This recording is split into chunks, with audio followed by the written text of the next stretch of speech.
ቢሆንልኝ ጥሩ ነው ካፍታ ደቂቅ ቆይታ በኋላ እንመጣለን ተወደዳችሁ ተመልካቾቻችን አብ በእስልምና አብ የሚለው የአረብኛ ቃል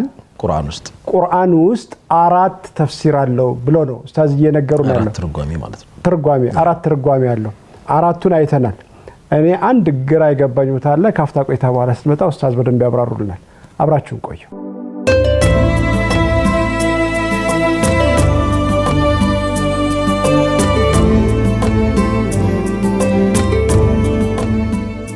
مرحبا የተወዳችሁ ተመልካቾቻችን ተመልሰናል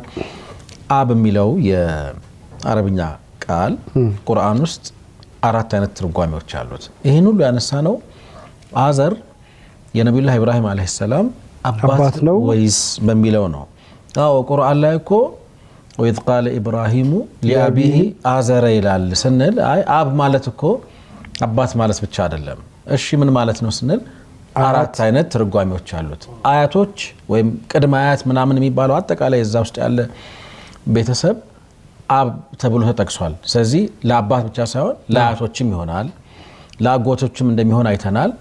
ሶስተኛ ለአባት ለራሱ አባት አብ የሚለው በአባት ተገልጿል በአያት በአጎትና መጨረሻ ላይ ያየነው በመኖ ጠበቅ ሲል አባ ሲሆን መኖ ማለት ይሆናል አለ መርሐባ አጎት የሚለውን ያገኘነው የቱ ጋር ነው የነብዩ ያዕቆብ ልጆቻቸውን ሰብስበው በይዓ ያደርጓቸው ነበር እኔ ከሞትኩ በኋላ ምንድነው የናንተ ጣፈንታ